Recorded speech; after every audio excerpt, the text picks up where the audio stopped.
Welcome back to Brush Up Your Game, and today we're taking a look at the Krayton. This was a Dominion War prize ship, the first prize ship, and it said, hey, the Ferengi are going to come out in this game. So, prize ships are always a touchy subject. They are, typically tough to acquire, expensive to acquire, or completely ridiculous, not even available whatsoever. Still, the Krayton. Is it worth your time? Is it worth even bothering to hunt down? Well, that's what we're here to look at in a re-review of it. So it's a Decora class ship. It's a 3143. Crew, double weapon, tech slot. And on Ferengi ships, double weapon actually useful. They have really good photon torpedoes. They have some other weapons, whether it's missile launchers or... I'm blanking on it right now, but they have some cards. It's the weapon that takes out fighter squadrons. They have some abilities where you might actually consider running the second weapon. Anywho, the Krayton. Action. Disable one of your active shields to gain +1 attack die this round. You may re-roll all of your blank results once. So this is an action that gets you an extra attack die, which is not good. But then you get to reroll all of your blank results once, which is good. Well, if you have a battle station token. Now, they do have a Captain Tar, in faction, and that gives you good flexibility. So there's potential here. There are ways to get battle stations on independent ships as well. So... I don't think this is a hideous named ability. It's certainly not great. Losing an active shield hurts, but I think there's play. I think there's potential here. The generics down at 16, Ghost Crew Weapon Tech. That means that the Krayton is a touch overpriced, of course, but is it way overpriced? No, I don't think so. It's also a fairly maneuverable ship. I do like the two white turns the one reverse. That's a nice move. It gives you the little sneak attack, and it is very much an underutilized move by most players in the game. Daemon Tog is a 5-skill captain for 3 points with a talent slot, and action, if your ship's not cloaked, disable all of your remaining shields. Target a ship at range 1 to 2 that is not cloaked, has no active shields. Disable one of your non-disabled crew upgrades, and then disable one crew upgrade of your choice on the target ship. It's not a great trade. This is an action now and an action later for you in terms of re-enabling crew in exchange for one disable.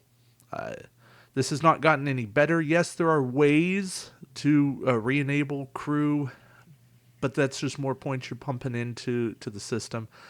Daemon Tog, very forgettable, very overlooked captain, and nothing's changed to make him any better.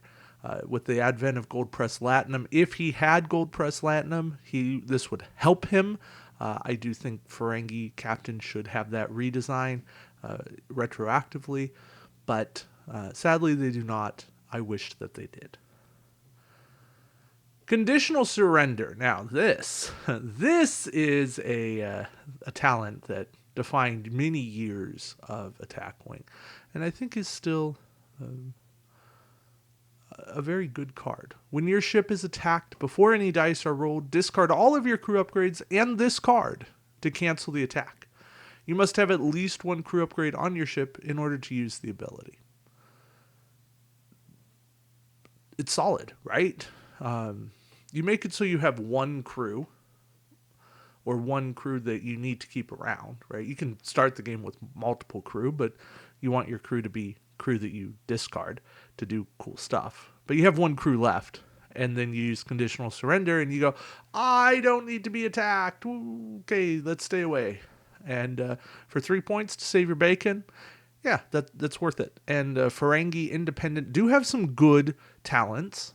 Conditional surrender is up there. Plus, it's not 5 points; it's only 3 points, and I like that. I still think it holds up today. And the fact that it's not unique, it's not even ship unique. And you go, wait, how would I get multiple crew or keep crew back? Well, there's ways. There's There's lots of ways. Shroud can keep a Dominion crew alive.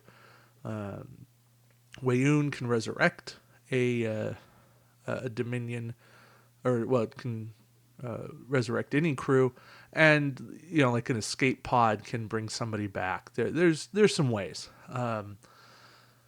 I think if this card were to have been redesigned in today's world, it would have the Ferengi symbol with the captain box, so that it would only go on a Ferengi captain.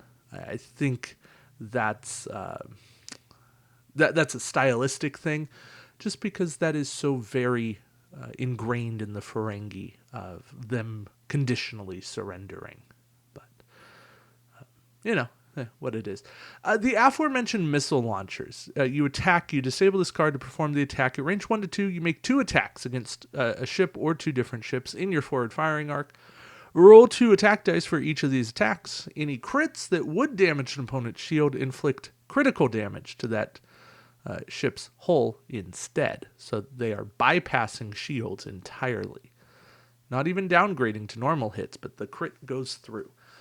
And I like this card. I do think it's overpriced. I think this would have been a perfect card to be at like 1 point. But I don't like it on Ferengi ships, because you're guaranteed to be losing dice or staying the same, even if you put it on a Ferengi shuttle. It's staying the same at range 2. You're losing a die at range 1 because you're not getting the bonus attack die of range 1. The one place it has a little bit of play is on the Reliant, where you at least get an extra attack die at range 1. You go up to 3 dice if you can make 2 range 1 attacks. Even then, 3 dice is a tough sell to get through. And it's... I don't know. It's a weird card that I think had potential with the crits bypassing shields. I love that idea, and I think that our custom creators could do some really awesome things with that idea, but this card just isn't that full sell. Anyway, E-Impulse. For a tech, 4 points. Action, disable this card to target a ship at range 1 to 2 that's not in your forward firing arc, and place an Ox Power token beside the target ship. The target ship rolls 2 less attack dice this round. Now, this is a card where I do really like it, because even though it's costing me 2 actions, it's hurting you twice. Costs you an Ox Power, makes you a little more predictable, and makes you roll 2 less attack dice. That's something I can get on board with, because I'm benefiting as much as it's hurting me. Maybe I never want to re-enable the EM Pulse, so I'm spending my action this round. Maybe my ship doesn't have a shot at all. So I'll take it. I'll take my chances. And it's range 1 to 2. I'll live. That's a decent arc. I find EM Pulse intriguing. I know there's some other EM Pulse-like cards around. I think this is still one of the better ones. It's definitely worth it if you can get it, but I don't think this is a card that makes you run out and go pay for this pack. We'll talk about that at the end here. And then our crew is Ferric. Unique crew, 3 points. Action, if your ship is not cloaked, disable all of your remaining shields to target a ship at range 1 to 2 that's not cloaked, has no active shields. Discard Ferric and 1 crew upgrade on the target ship. If there's a scan token beside your ship, you may perform this action as a free action. So that's kind of nice, right? You can scan and then do Ferric as a free action.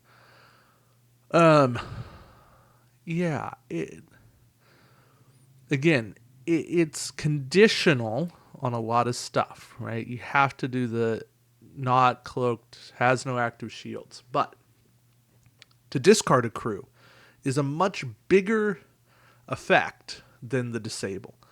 And it's those takeout cards that really actually make a difference in the game.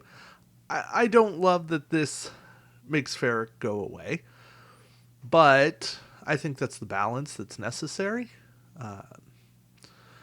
And I believe this is one of the only Ferengi ways to force a discard of a crew. They have kidnapping cards. They have kidnap. They have smugglers. They have something else. But Ferric can deal with a problem. So the Ferengi actually have a ton of tricks for the gank, for the disruption effects, and that is a theme that's carried through with them very, very, very nicely. And I think that's something to enjoy. So the Krayton as a whole. EM Pulse, that's a plus card. Conditional Surrender is a very good card. A plus card. The Krayton is okay, but nothing here. Conditional Surrender is really what you're buying it for. Outside of that, nothing else is like, you gotta go get this. Yeah, and even then, I would say Conditional Surrender is something that, outside of like the most official of official tournaments, you should probably be allowed to proxy. This is such an old prize ship that nobody should really have a problem with you doing this.